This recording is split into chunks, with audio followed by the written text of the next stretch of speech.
এই পড়ানোরা হুজুর বলতেছে এই ঠোঁটের নিচে যে সামান্য একটু ক্লোম আছে না, এই যে ঠোঁটের নিচে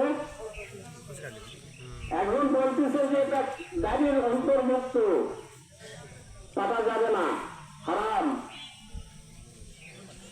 আরেকজন বলতেছে এটা দাড়ির অন্তর্ভুক্ত নয়, কাটা যাবে। এই তো সমস্যার সৃষ্টি করে দিয়েছে, জনগণের মধ্যে বিভ্রান্তির সৃষ্টি করতেছে। এইদিকে খেয়াল করবেন না, স্থানীয় ইমামের কাছে যা বলবেন, সমস্যা যা আছে সমাধানের চেষ্টা করবে ইনশাআল্লাহ। স্থানীয় আলেম ইমাম যারা, তাদের কাছে সমাধান চাবেন, ইউটিউবের কাছে সমাধান নাই। ইউটিউবের কাছে সমাধান চাইলে আপনি বিভ্রান্তির মধ্যে পড়ে যাবেন। কাজেই সাবধানে আমরা চলাফেরা করবো ভাই। কোরবানি সম্পর্কে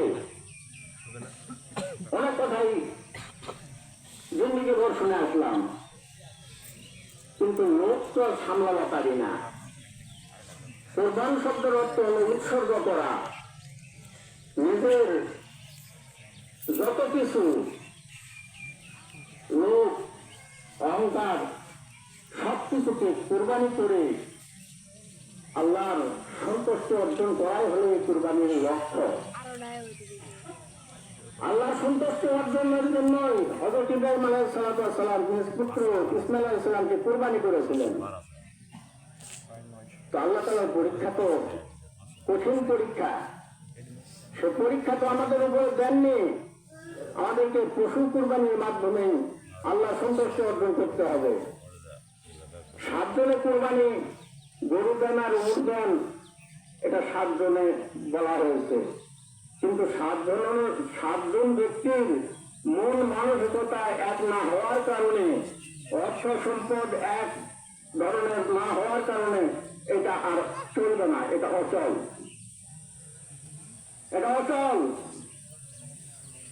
7 ব্যক্তির কোরবানির ভিতরে একজনের যদি অবৈধ টাকা থাকে, সম্পূর্ণ কোরবানি নাজায়েজ হয়ে যাবে। 7 জন ব্যক্তির মধ্যে একজনের যদি গোস্ত খাওয়ার লালসা মনের মধ্যে থেকে যায়, 7 জনের কোরবানি পূর্ণ হয়ে যাবে। তবে একই পরিবারের ভাইয়েরা 7 জন মিলে হোক, 5 জন মিলে হোক, 3 জন মিলে হোক, যদি একটা কোরবানি দেয়, তাদের মধ্যে এতখানি মন কষাকষি নাই, বিধায় তাদেরটা জায়েজ হবে। এইদিকে খেয়াল রাখি, পরিবারের সদস্যদেরকে নিয়ে কোরবানি দেওয়ার চিন্তা ভাবনা করবেন। বাইরের লোক নিয়ে কোরবানিটা ধ্বংস করে গোস্ত খায় করবেন না। গোস্ত খাওয়ার চিন্তা ভাবনা মন থেকে দূর করে দেন। গোস্ত তো আপনার ভালোতে আসবে, কিন্তু গোস্ত করবেন না।